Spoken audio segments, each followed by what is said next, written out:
Hello friends, আসসালামু আলাইকুম। দেখুন, এক বাটি শুকনো লাল লাল মরিচ নিলাম।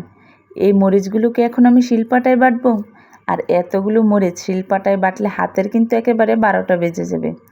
আজকে এমন একটা সহজ টিপস আপনাদের মাঝে শেয়ার করব যে মাত্র 5 মিনিট সময় নিলে এই মরিচগুলো শিলপাটায় বাটলে যেমন হবে ঠিক তেমনভাবে সংরক্ষণ করে রাখতে পারবেন।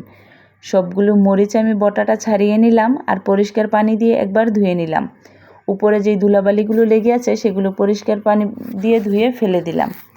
আর এখন কিছুটা পানির মধ্যে মরিচগুলো আমি আধা ঘন্টা ভিজিয়ে রাখবো। দেখুন, আধা ঘন্টা মরিচগুলো ভিজিয়ে রাখার কারণে মরিচগুলো কিন্তু একেবারে ফুলে নরম হয়ে গেছে।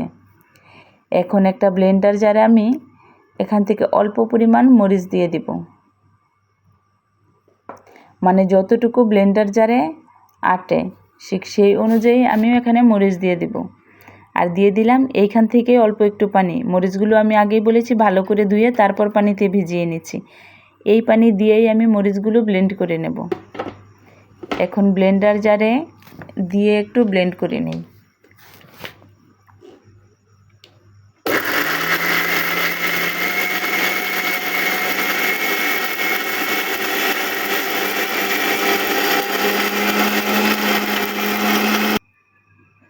দেখুন, আমি আপনাদের দেখিয়ে দিচ্ছি যে মরিচটা কতটুকু ব্লেন্ড হয়েছে।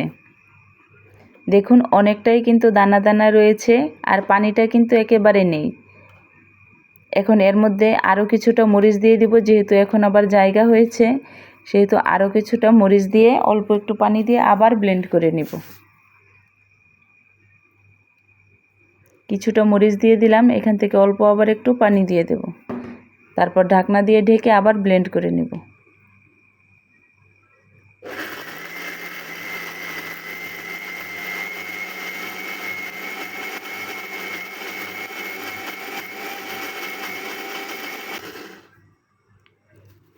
দেখুন, আবার দেখিয়ে দিচ্ছি, ঠিক আগের মতোই হয়েছে, আবারও কিন্তু অনেকটা জায়গা তৈরি হয়েছে। এখন বাকি যে একটা আঠালো আঠালো ভাব কিন্তু চলে এসেছে।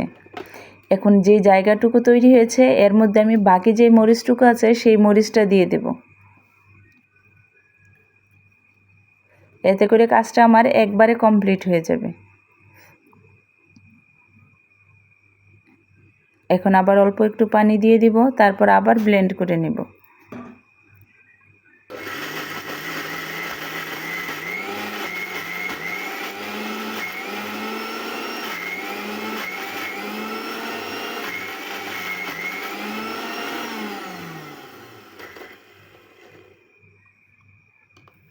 দেখুন কতটা আঠালো হয়েছে।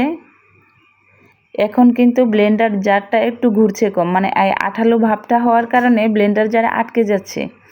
এই কারণে অল্প অল্প পানি দিব, যতক্ষণ পর্যন্ত না একেবারে মিহি একটা পেস্ট হচ্ছে ততক্ষণ পর্যন্ত অল্প অল্প পানি দিয়ে ভালো করে ব্লেন্ড করে নেব।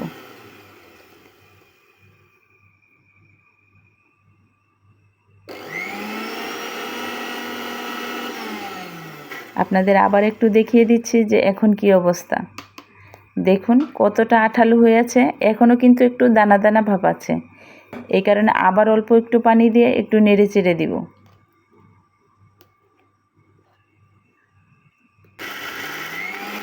এইভাবে দেখে দেখে কয়েকবার ব্লেন্ড করে নিলেই হয়ে যাবে, মানে যতক্ষণ পর্যন্ত পানির প্রয়োজন ঠিক ততক্ষণ পর্যন্ত অল্প অল্প পানি দিয়ে ব্লেন্ড করে নিব।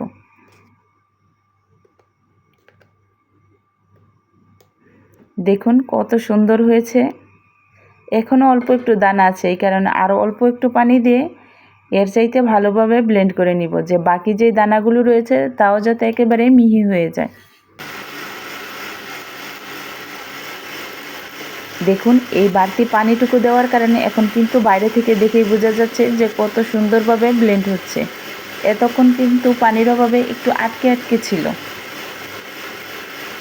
এইভাবে অল্প অল্প করে দেখে তারপর পানি দিতে হবে। খুব বেশি পানি দিলে কিন্তু একেবারে নরম হয়ে যাবে। দেখুন তো এখন কতটা মিহি হয়েছে, এখন কোনো দানা দানা ভাব নেই, মানে শিলপাটায় বাটার চাইতে বেশি মিহি হয়েছে। অনেক সময় শিলপাটায় বাটতে গেলেও কিন্তু এতটা মিহি হয় না, হাত ব্যথা করে। আর দেখুন এখানে কতটা মিহি হয়েছে আর কতটা আঠালো। ব্লেন্ডার করা কমপ্লিট হয়ে গেছে। এখন আমি একটা এয়ারটাইট বক্সে ভরে রেখে দেব ফ্রিজে।